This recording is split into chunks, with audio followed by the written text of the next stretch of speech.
I'm joined here by Christine in the studio, who, as actually the day of filming this, should have been standing outside Tynwald. Yes. With your group, which is called, it's quite a long name. Appropriate Sentences Against Child Sexual Abusers. Okay.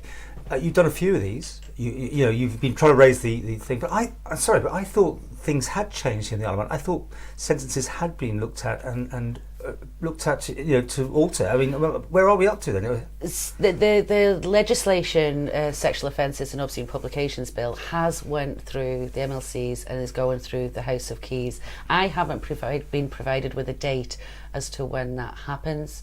Right. There's also the day order that I've been told they need to put a date as to when to apply it. It will get sent for the Queen's assent, and once they get that approval, are you happy with into law? You're happy with the new tariffs then? There's always room for improvement, but they're better than what they were, to be fair. And the fact that it's been looked at after 25 years. Mm-hmm. It's been a long time coming. Give me an example of where they were and where they're going to. You are happy with all. The perfect example is online grooming of children. Sexual online grooming, that didn't exist when the legislation was first created. Nobody knew that the internet and social media was going to be a thing, or what it was going to create, and it's inadvertently created new crimes of the way these abusers can reach children and abuse them. So is it in line with the United Kingdom, or better, or They're worse? They're bringing it into line with the United Kingdom. The United Kingdom seem to look at their legislation more frequently with new crimes that come up, but they have a larger ratio of victims to work with in the UK in comparison to the Isle of Man. So, really, I'm not quite sure why you're demonstrating still, because it's going through. So, are you not happy with these tariffs still then? No, today's protest was about accountability. It is all good and well that the abuser is arrested, charged and prosecuted if they should ever get that far, but where does the accountability lie? I have a case that's come in front of me this week where a gentleman is known to have abused, legally you need to say allegedly, but I know. Well, let's put allegedly. We'll put allegedly, that this gentleman has abused 4 children. Because the children were of a certain age, they couldn't testify in a court, and he's abused again. He's done it again to a small child who can't testify against him in court. They inadvertently, the system taught him how to get away and to continue doing what he does. Okay, well, no names, obviously. And obviously, no names, not at all. I mean, the cases appear in the courts now, and we see it in the press a lot here. I mean, do we have a different problem to the UK, or more of a problem, or is it just on par? I think it's on par, and I think it's lack of awareness and lack of education. We at the moment we keep seeing headlines where there's young men who are being prosecuted for obscene images and sexual crimes. Why is that happening? Why are these young 21-year-olds, 17-year-olds, 24-year-olds, what's going wrong in our society that makes them think that this behaviour is acceptable?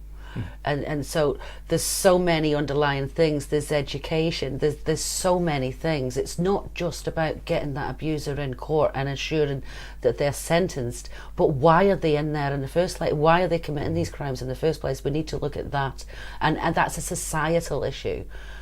And the police have certainly had more training over the years, have they not, as well, to deal with this? Yes. Because it appears to be happening more often, or certainly more processing going on in courts. Are you happy with that? I mean, the way it's all done? They have more powers now with the new legislation going through. As soon as that goes through, they will have. I know the police get as frustrated as the victim does with regards to these people not even seeing the inside of a courtroom the majority of the time, because the prosecution's office feels they don't have enough evidence, or the witness is too weak, or what have you. So I understand. But I suppose with the new powers that they will be given with the new legislation, I would presume the training would step up for them. And how do you feel about this point, that particularly about naming people? Because there was this way it's going here in the Isle of Man to change it between here and the UK. There's a double-edged sword. I've said that before.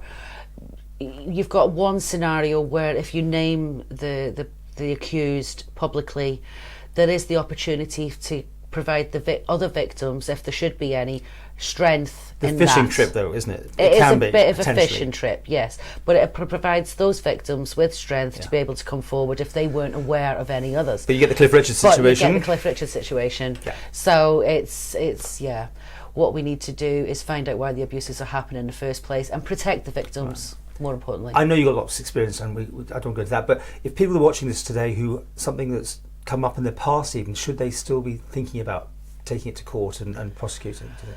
It's down to the individual. It's down to how strong they feel within themselves. But you think they'll be really. listened to these days, right? There's a good sympathetic Yes. understanding in the system. Depends what you class as understanding, because the provision's not there. The police aren't social workers, they're not counsellors. Sure. They have a job to do, collect evidence and provide that to the prosecution's office. The prosecution's office does the same.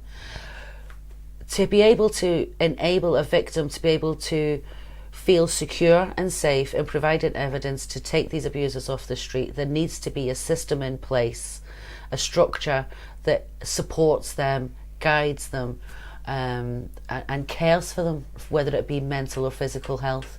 And that's not there. There's no clear pathway, there's no clear structure whatsoever. Okay. Well, finally, just to, people can get hold of you on your Facebook group. Is that the best place? You can get directly. I'm also in the process of starting up a new charity for Ellen Van Victim Service. We're just at paperwork with the AG right now, so fingers crossed that goes through. So you can get me on that page, or the Ellen Van Victim Service page, which is the charity page, or on my personal page. It's all public, so nothing to hide.